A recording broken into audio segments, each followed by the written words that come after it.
years ago, when the Obama personality cult first arose or erupted, I imagined a lot of things, but there are some things that I didn't imagine. I mean, first of all, I decided early on I got to pace myself. I can't be angry all the time. It wouldn't be good for my health. Trust me, I have high blood pressure. I know what I'm talking about. But I knew I couldn't sustain it. And I also knew that no wise decision is ever made in an emotional state, much less one of deep, roiling, perpetual anger. So I paced myself. But apparently a lot of Tea Partiers and what became Trumplicans decided not to, or it never occurred to them. They decided to be angry all the time, and when they couldn't punch up, they decided to punch their own side, burn it down, and thus the rise of Trump mania and the rise of Trumplicans, and thus the entry into the Republican Party. So the thing I imagined least of all, that I never thought I'd ever see, it never even occurred to me to think it was possible. The rise of a personality cult, an Obama-like personality cult in the Republican Party. One of the many reasons that the Republican Party left me and I no longer recognize it. And just like Obamunists, just like the left has been for over 20 years, ever since the rise of Bill Clinton, you can't talk to them. They're no longer rational. You can't have a debate with them. You can't exchange ideas with them. All they do is sneer and insult and talk past you. They are completely insulated within their own little existential bubble. And they refuse to accept bad news, making any course change impossible. Jim Garrity observed on Friday at nationalreview.com. Sean Hannity. And by the way, did you catch his meltdown last week? He's coming to grips with the "oh my God, what have I done" syndrome. He believes he has found the decisive factor in the 2016 election. This is what he said on the air. He said something similar on Twitter, only with much greater levels of profanity. But this is what he said on the air on Fox News. Quote, "If in 96 days Trump loses this election, I am pointing the finger directly at people like Paul Ryan and Mitch McConnell, who both bent over and grabbed the ankles for him. I don't know what he's complaining about. And Lindsey Graham and John McCain and John Kasich and Ted Cruz, if he won't endorse, and Jeb Bush and everybody else that made promises they're not keeping. You know how many times Trump made and then reneged on that very same promise? Physician, heal thyself, Sean." This is a fascinating perspective, and one that is common to Trump fans. If their man loses, it cannot possibly reflect any flawed judgment, statement, strategy, or decisions on his part. I mean, does anybody have any doubt that after Trump loses, he's going to sue to try to overturn the election? No matter how big his margin of defeat? Damn right he's going to sue. That's who he is. Donald Trump is the most litigious person on the planet. Another indication he's a liberal Democrat. I mean, they have already decided this preemptively. They don't care about facts. They don't care about reality. They have their own little existential bubble, and they never venture outside of it. They never. That's their own safe zone. They're special snowflakes. They're as bad as the left. That's how you can tell that they have become another wing of the left, the National Socialist wing. They don't think anything Trump's done so far has reduced his chances of victory, even though he's 7 points behind Hillary Clinton in the Real Clear Politics average, and he's well on his way to losing the Electoral College by a 2-to-1 margin, at least, against arguably the worst and weakest national candidate of the modern era. Trump has run as close to a perfect campaign as anyone can possibly ask, they say. They insist. And the only thing standing between him and at least 270 locked up, take-it to the bank electoral votes is insufficient enthusiasm from Ryan, McConnell, Graham, etc. In other words, never Trump. You know, it never fails to amaze me how, on the one hand, never Trump is this small, teeny, tiny, insignificant, irrelevant little rump sect of bitter enders that can't affect anything. And on the other hand, when Trump loses by 7 or 8 million votes, it's all going to be our fault. I don't. Those two just don't. They don't lock up. They don't jibe with each other. They don't go together. They're incompatible. It can't possibly be both. And the truth is that if never Trump submitted to Trump, he'd still lose. Because most of the country doesn't like Hillary Clinton, but most of the country dislikes Trump even more. And doesn't trust him, and for very good reason. Have you seen the polling over the weekend?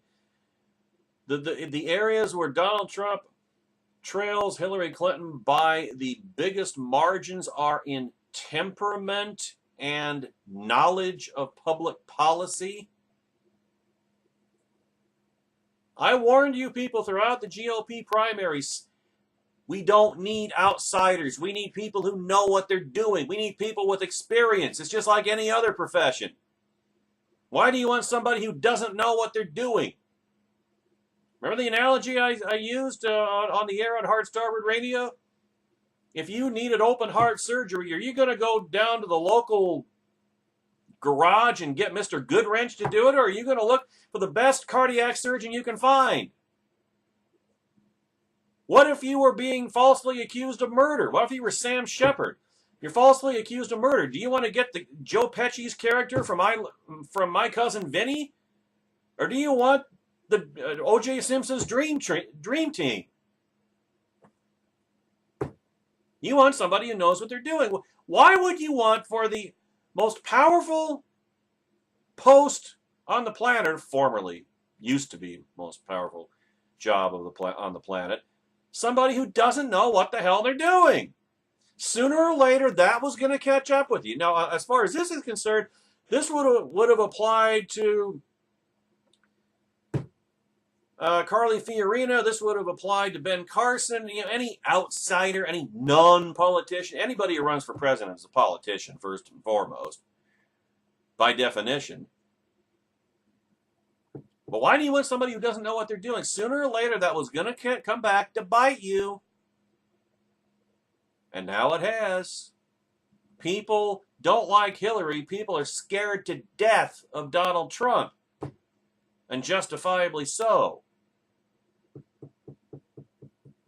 Still, Hannity at least acknowledges that defeat is possible. At this point, it is not clear that Trump believes he's trailing. He's boasting about it. Remember, he spent all of the primaries talking about how he was way ahead in the polls. Oh, I'm ahead in the polls. You know why I'm way ahead in the polls? Because I'm way ahead in the polls. Yeah, by the way, did you know I'm way ahead in the polls? He doesn't talk about polls much anymore since he's way behind in the polls. Except when he says that he's still way ahead in the polls. It's one of those things where you look around, it's like, what?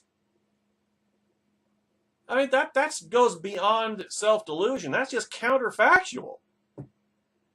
Trump believes that he's leading. A vocal segment of his surrogates and supporters believe he is still on a smooth path to victory. This reminds me vividly of the Christine O'Donnell Senate campaign in Delaware 6 years ago. Remember that campaign? In the GOP primary, you had Mike Castle, 9-term congressman at large for the whole state of Delaware. And he was in hypothetical general election races against the Democrat, Chris Coons, a.k.a. the 21st century Lenin. Mike Castle was way ahead. Double digits. Nominate him, you pick up a Senate seat, Joe Biden's old Senate seat for the GOP. That was low-hanging fruit. Because Delaware, and yeah, Mike Castle was a rhino, 50% ACU rating, if I remember correctly, or something somewhere around there. But Delaware is a deep blue state. If you want a Republican seat from a state like that, you're going to have to nominate what, in general terms, would be seen as a rhino. You're not going to get a conservative out of Delaware. You're not going to get a conservative elected in Delaware. So the Republicans should have nominated Mike Castle. Mike Castle would be a United States Senator. He'd be running for re-election and probably set to lose. But still, that's a seat that that's a seat that the GOP would have had for the past 6 years. And you would have had somebody in it who would have been with conservatives maybe half the time, as opposed to Chris Coons, who's with us none of the time. But no, Tea Party smeared Mike Castle as a homosexual, among other things. Shoved Christine O'Donnell down the throats of the Republican electorate. And hypothetical general election surveys showed Chris Coons blowing out Christine O'Donnell by double digits. But that didn't matter to them. They were in their own little existential bubble, her supporters. They convinced themselves, if we just fight hard enough for Christine, she can win! And they nominated her, and she lost by 20 percentage points to the Democrat Chris Coons. That's what Trump mania vividly reminds me of from beginning to end. Why do we want to nominate the weakest possible candidate, the only candidate that Hillary Clinton can beat? Why do we want to do that? I say we back when I was in the Republican Party, before they left me. Why do we want to do that? Anger, emotion, existential bubble, cult of personality. That's what happened. And now Donald Trump is headed for a landslide defeat to the weakest and worst national candidate of the modern era. Something that never, ever, ever need ever have happened. The Trumplicans made it happen. Well done, Trumplicans. Yeah, if one points to bad media coverage of Trump, his fans respond that the media are biased. And indeed, they often are, but that doesn't mean the bad media coverage is false. In other words, the liberal media doesn't have to make stuff up about Trump because he gives it to them on a silver platter. That's part of Trump's role in this campaign, to embody, to personify every despicable, libelous, slanderous, left-wing stereotype of conservatives ever vomited upon us. The media doesn't have to make things up. They just let Trump ramble. I'm not sure if Trump is aware of it himself, maybe on a subconscious level, but that's what's happened. That's what you've done to us, Trumplicans. That's what you've done to your party, our former party. If one points to bad polling for Trump, they will insist that the polls are either skewed or declare the polls are a lie. You see extreme Pauline Kaelism. You know, the woman who said after the McGovern supporting woman who said after the 1972 election, the Nixon landslide, how could Nixon have won? No one I know voted for him.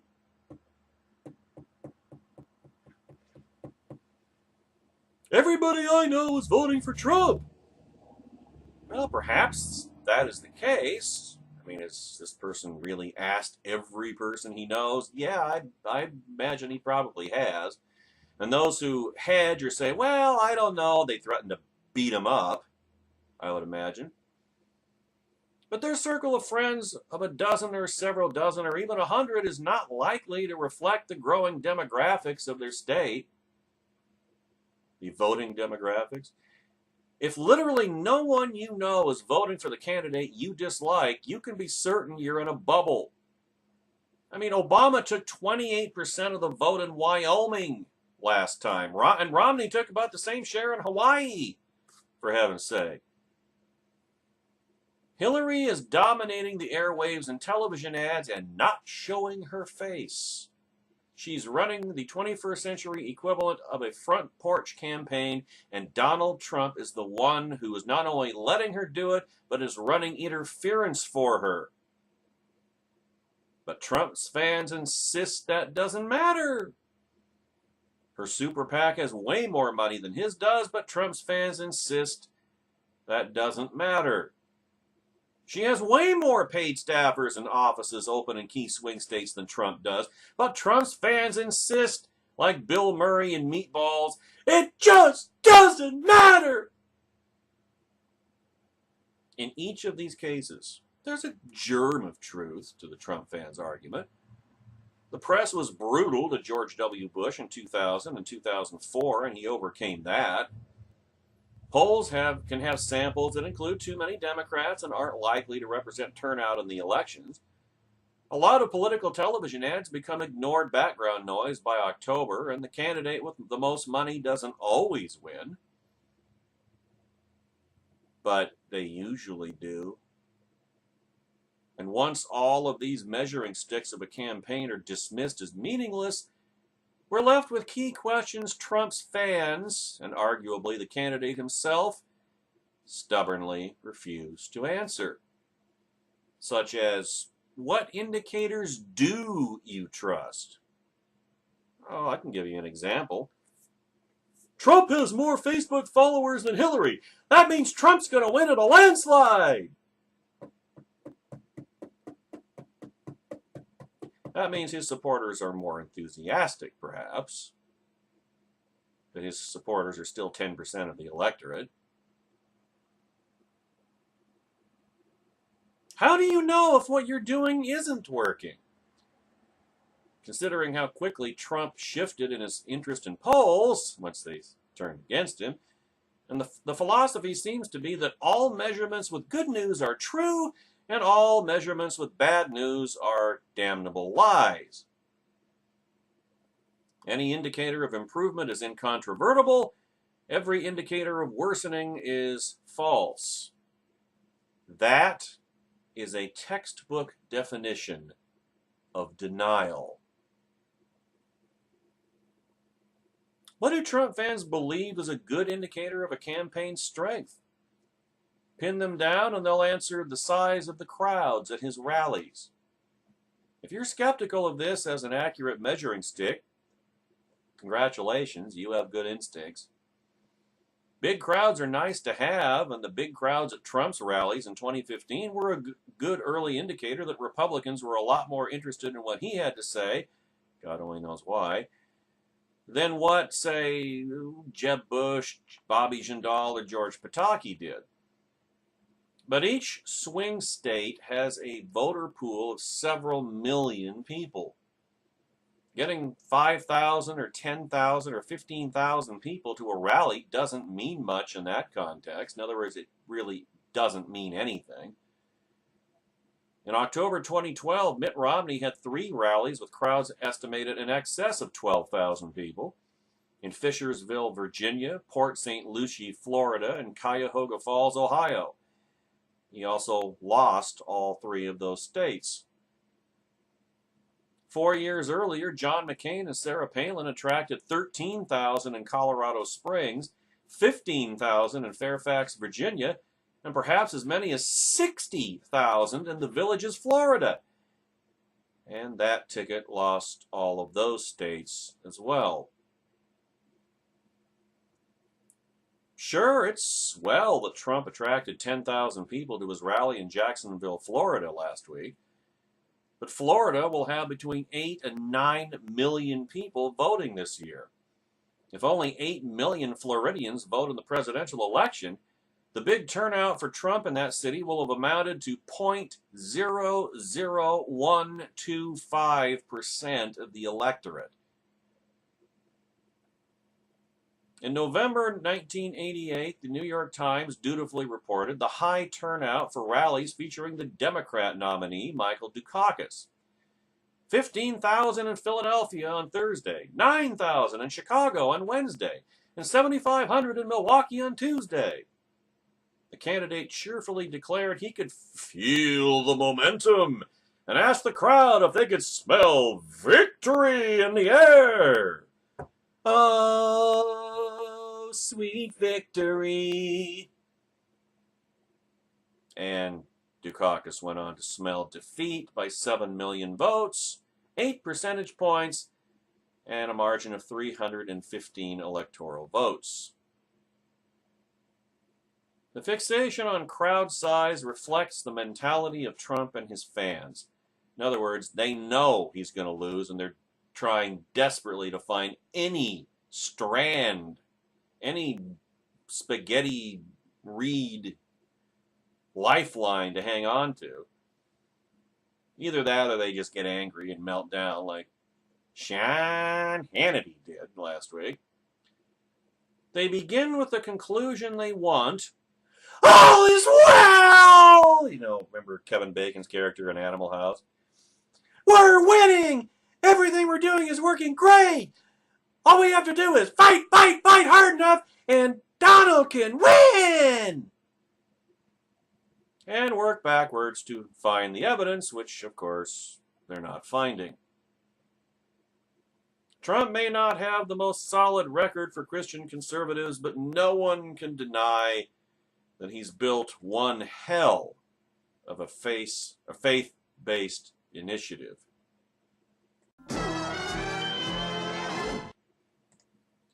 You know the scene. Radiation is leaking from the control rods, and if we don't close the blast doors, millions will die!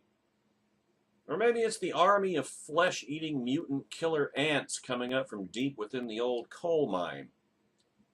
We have to seal the entrance with TNT or there will be no stopping them. Perhaps it's an outbreak of a genital melting supervirus in the underground lab. Or maybe you're thinking of that moment on the submarine when the containment valves can't take the pressure. If we don't seal off Section 7G, we'll lose the whole boat! But sir, Jimmy and his team are still down there! Damn it, you think I don't know that? Close the doors! But sir, you heard me! Yes, sir. May God have mercy on our souls. If a similar conversation hasn't already begun at the Republican National Committee, it's going to start pretty soon. We are in the last days of the "he can pivot" fantasy, and the toll is showing on Trump's Praetorian Guard. The pivot is the dearly held hope of a diverse group of politicians and pundits that Donald Trump can stop being Donald Trump, of which there's absolutely no evidence going back over the entirety of his 40 years on the national stage. I've been keeping an informal file cataloging what can only be called case studies of MBSS, Mass Battered Spouse Syndrome. Battered spouses, at least according to the cliche, insist that their partner can change. He's good inside. He isn't always like this. He can get better. A few examples. Feel free to skip ahead if you already know what I'm talking about. In its April 14th endorsement of Donald Trump, the New York Post wrote the following, and listen to what they're saying here. Just listen to this. They're endorsing Donald Trump. Quote, should he win the nomination, we expect Trump to pivot. They don't say why they expect this. There's no evidence for it, but they expect Trump to pivot, not just on the issues, but in his manner. The post-pivot Trump needs to be more presidential, better informed on policy, more self-disciplined, and less thin-skinned. Now think about this for a minute. There were 16 candidates who were, one, actual Republicans, and B, were more presidential, better informed on policy, and more self-disciplined and less thin-skinned. You had 16 other candidates who actually fit that bill, and yet they endorsed Donald Trump. And then turn around and say, we expect that he'll become like the other 16 candidates he defeated. None of this makes any sense. This is all irrational. This is all illogical. This is all insane. If you wanted somebody who was more presidential, better informed on policy, more self-disciplined, and less thin-skinned, why would you nominate Donald Trump?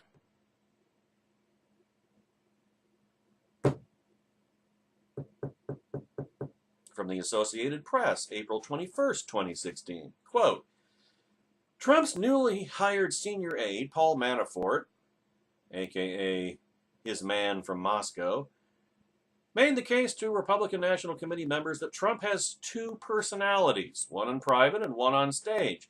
In other words, Trump is schizophrenic. Paul Manafort's pitch to the Republican National Committee was that Donald Trump is mentally ill.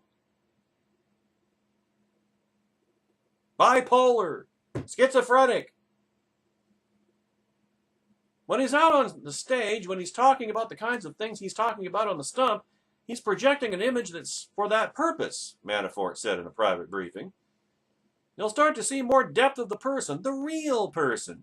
You'll see a real different way, he said. He gets it, Manafort said of Trump's need to moderate his personality. The part that he's been playing is evolving into that part that now you've been expecting, but he wasn't ready for, because he had first to complete the first phase. The negatives will come down, the image is going to change. Still waiting. Here's Reince Priebus in early May. He's trying. Honest, he's trying, Priebus said, staring awkwardly at the floor with a pained expression on his face. As Politico's Mike Allen asked what he thought of a tweet sent out into the ether by the presidential candidate on Thursday in honor of Cinco de Mayo. You know, the one that pictured Trump eating a taco bowl and giving a thumbs up with the caption, "I love Hispanics." I'm surprised he didn't send one out with a picture of himself eating watermelon and saying, "I love Negroes." And later, I've been clear about, quote, I've been clear about that. I've said that many times. This is not like breaking news, Priebus said, before attempting to end on a forward-looking optimistic note. I think you're going to see it. I think you're going to see the change in tone, he predicted. What he really meant was, I hope you're going to see it. In early June, Hugh Hewitt wrote the following. Trump's task now is clear. It's time to abandon his off-the-cuff remarks, disengage from his battles with the media, and methodically prosecute the case that throughout her career, Hillary Clinton has consistently displayed a disqualifying lack of judgment. He needs to develop this argument, detail it, and drive it home. Never mind the fact that Trump got the nomination precisely by being himself, with his off-the-cuff remarks, his battles with the media, and not methodically prosecuting the case against Hillary Clinton. If he had succeeded being himself, why would he think he needed to change? Remember who this man is. A stupendous, cosmic, strutting narcissist. On June 7th, Senator Bob Corker pathetically said, quote, he's got this defining period that's over the next 2 or 3 weeks where he could pivot, can pivot, hopefully will pivot to a place where he becomes a true general election candidate. But if the Republican electorate wanted a true general election candidate, they would have nominated one. Now, wouldn't they have? This was never about defeating Hillary. That's the irony. This was, for Trumplicans, this was never about defeating Hillary Clinton. This was all about destroying the GOP establishment, which currently are Donald Trump's personal stable of gerbils, if you follow my drift. The establishment did what it always does. They're not counter-revolutionaries. They don't fight pitched battles. They are conventionalists. They meekly went with the flow. Exactly the same kind of thing that Trumplicans hate and detest in the establishment. That is what they did with Donald Trump. So Trumplicans, you're part of the GOP establishment now. Yeah, that's right. You're part of the establishment. Finally, I have a reason to despise and detest the GOP establishment, because you're it.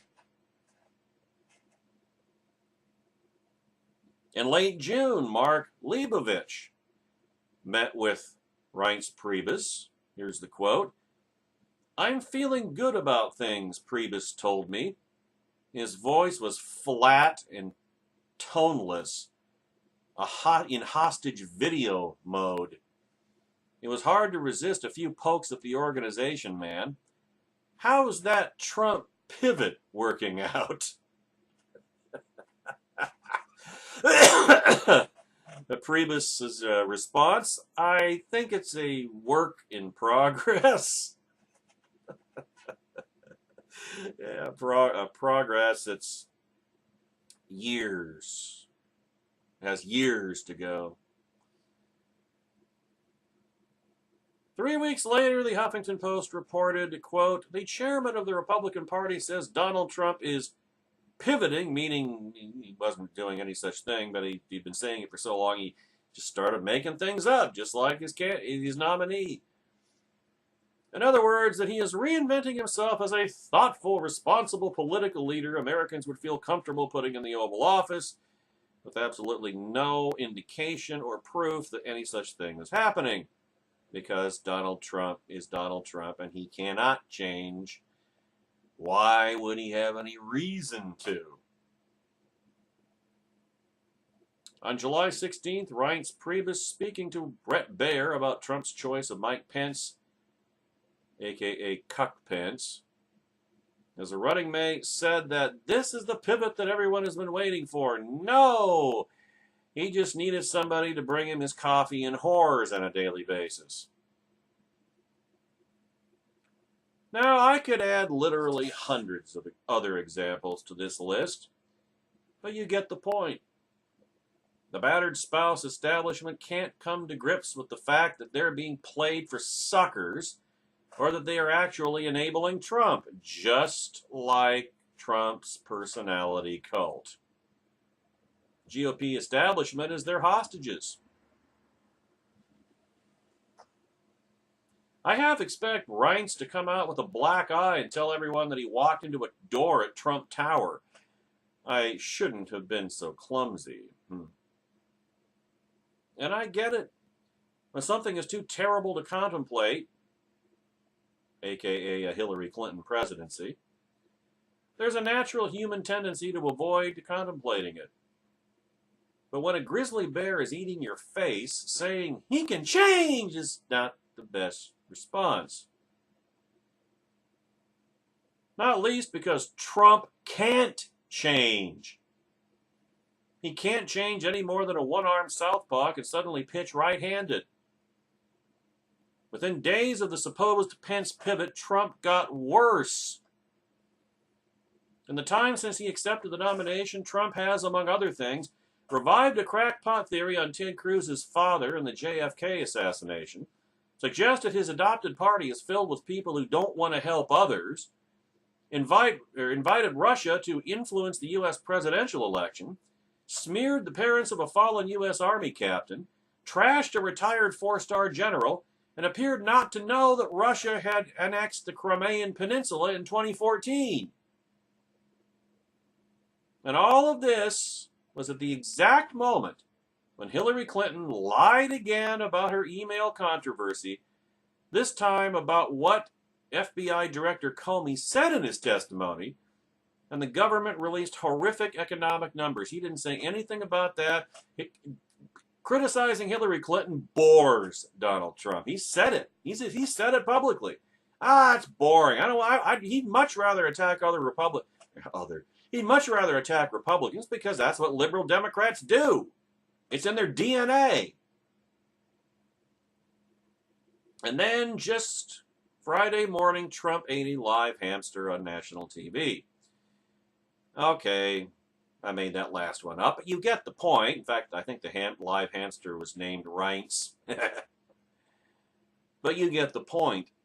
The Trump you see is the only Trump you will get. I'd love to see a mashup of Hannibal Lecter channeling Marcus Aurelius as he talked to Reince Priebus. Lecter. First principles, Reince. Simplicity. Read Marcus Aurelius. Of each particular thing, ask, what is it in itself? What is its nature? What does he do, this man you seek? Priebus. He wins primaries? He controls the news cycle? He insults people? Lecter. No, that is incidental. That is superficial. That is irrelevant. What is the first and principal thing he does? What needs does he serve by doing these things? Priebus. Anger? Social acceptance? Sexual frustrations? Lecter. No! He covets. That is his nature. He covets attention and respect and confuses one with the other. It's important to keep in mind that Trump knows he has to promise things he cannot deliver just to keep everyone on the hook. He's a bit like a pimp in this regard. Actually, he's like a pimp in a lot of ways. Gaudy, loud, self-absorbed, fond of gold and red velvet, but we'll stay on point. He tells those counting on him that he can be better. On March 9th, Trump told Sean Hannity, quote, "At the right time, I will be so presidential that you'll call me and you'll say, 'Donald, you have to stop that.' But you know what? It is true, and I think you understand. When they attack me, I have to attack back. I'm a counterpuncher.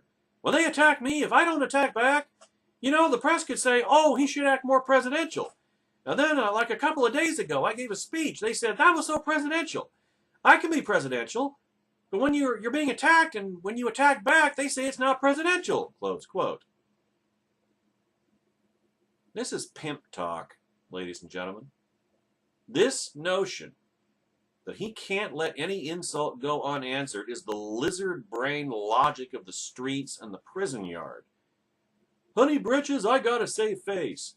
I can't let no one trash talk me or my name won't mean shit out there. Not to mention the fact that if Republicans did nothing else but counterpunch, they'd never be doing anything else. Because the insults and the smears are never, the derision, the ridicule is, from the Democrat side is never going to stop. That's why it's a losing battle. You can't counterpunch enough. There aren't enough hours in the day for Republicans to counterpunch every insult thrown at them by the left. You have to develop a thick skin. You have to stop emoting and start thinking. Donald Trump's not capable of thinking. In fact, I want to put forward a challenge to everyone still clinging to the he can change, pie in the sky, free beer tomorrow, Godot's bus is just running late, he can change fantasy. Pick a date. Any date between now and Election Day. I want you to commit to the idea that if he has not changed by that day, he never will. And on that day, you need to accept that he is the same Cheeto-dusted smatterer some of us saw from day one. And then ask yourself, what should we do now?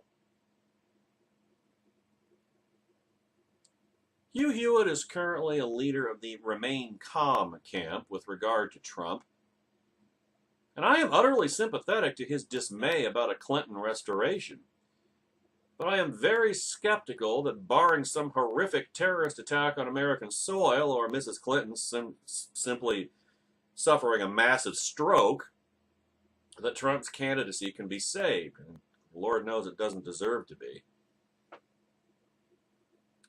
Double H is right that polls in August normally don't mean much. But there's an irony here. To invoke that truism is to invoke the normal rules. And if there's one thing both Trump boosters and Trump critics can agree on, is that the normal rules have been suspended. That was one of the Another one of Trump's big selling points. He's thrown out the rules. He's changed the rules. He's rewriting the rules as he goes. Except, of course, when the normal rules benefit Trump. You know, I keep hearing that Ronald Reagan was at 39% in the polls in 1980, and that George H.W. Bush was behind by 17 points after the Democrat convention. Never mind that these deficits were before their own respective conventions. In fact, no candidate who has been leading after both conventions has ever lost. Are you aware of that? No national presidential candidate who has been leading after both conventions are done has ever lost. Period. The real problem with these examples is that they were about normal presidential campaigns. Donald Trump isn't running a presidential campaign. He's running a national speaking tour. When a normal presidential campaign gets into trouble, you can change tactics and strategy. When a cult of personality gets into trouble, what can you do? Only one thing. Change the personality.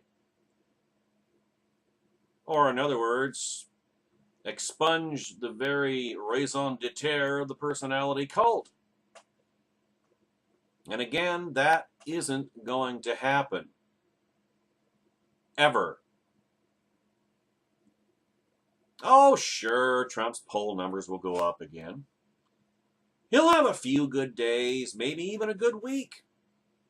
And given how we've lowered the bar when it comes to Trump's behavior, you can be sure Newt and Christie and, of course, Hannity and Coulter, Palin, Gibbs, et al. Will celebrate it like the demoralized parents of a junkie teenager who manages to get a B on his report card.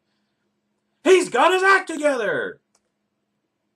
You know, almost a year ago, Jonah Goldberg wrote about the tendency of Trump boosters to overinvest in Trump's political accomplishments. And there's a little kernel in here that nails Trumplicanism to the wall. Here's the quote. This is not an argument for Trump as a serious presidential candidate. It's really no argument at all.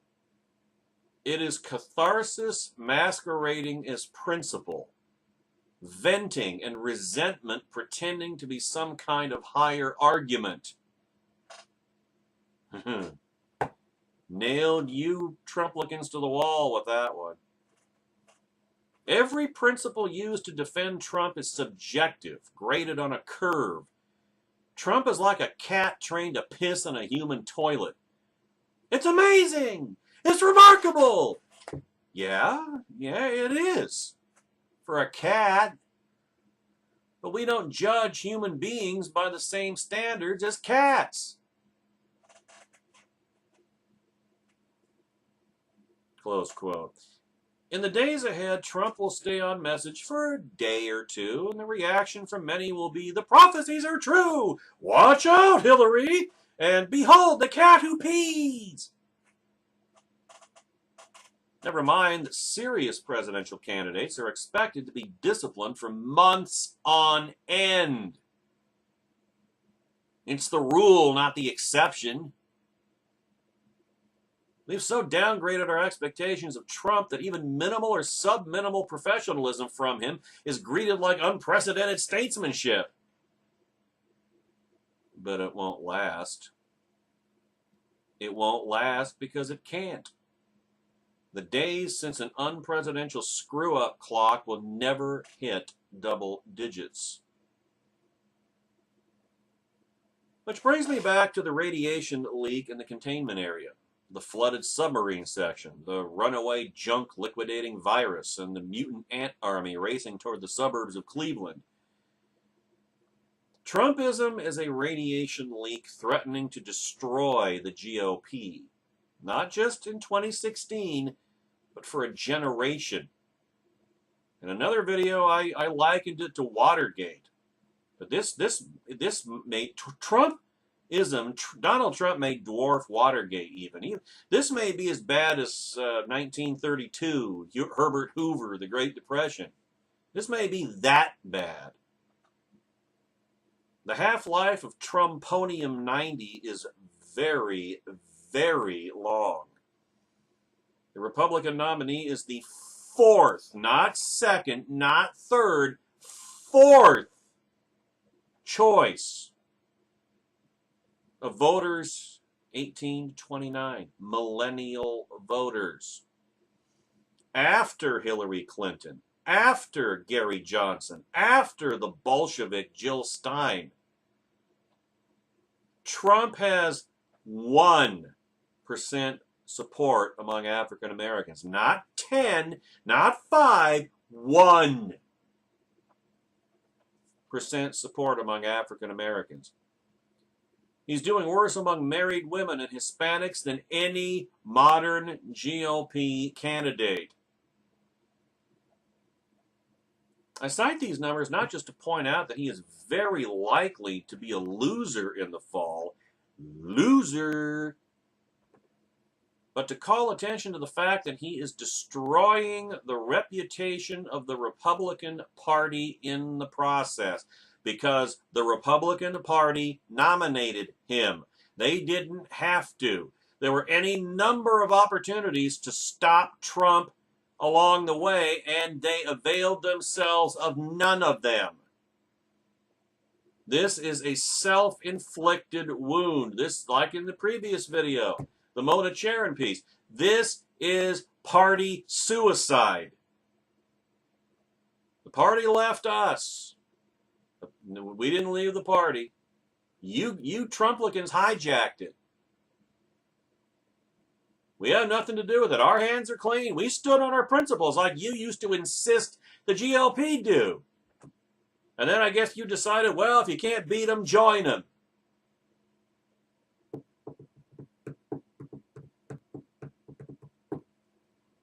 I think Paul Ryan sees all this, but he's desperate to save as much of his crew as possible.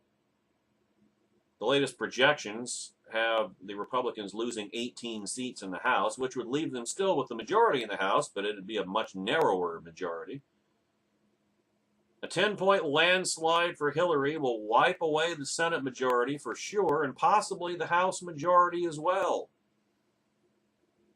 Ryan's dilemma isn't philosophical, it's practical, it's empirical. What can he do to contain the damage?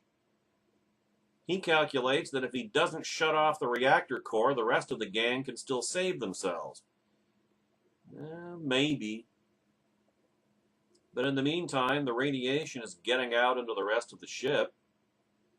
Waiting to close the doors of the sub means filling the boat with water and sinking to crush depth. If you take it as a given that Trump cannot and will not change, you need to ask yourself, what should we do?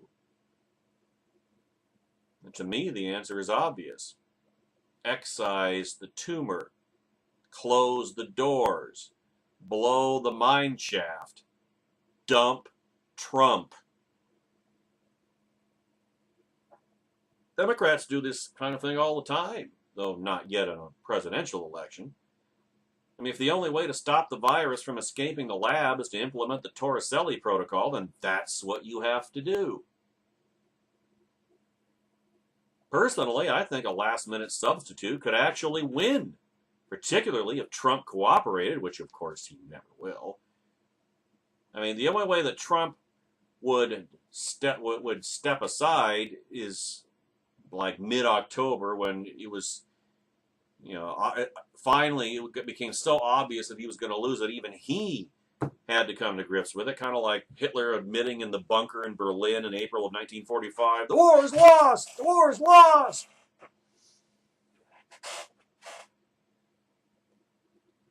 I mean, Hillary Clinton is still a terrible candidate and profoundly unpopular. Trump may not be a Democrat plant, or a knowing one anyway, But a Democrat plant couldn't be nearly as effective in destroying the Republican Party as Donald Trump has been. Back during Hugh Hewitt's brief Trump realism phase, he compared nominating Trump to a plane heading into a mountain.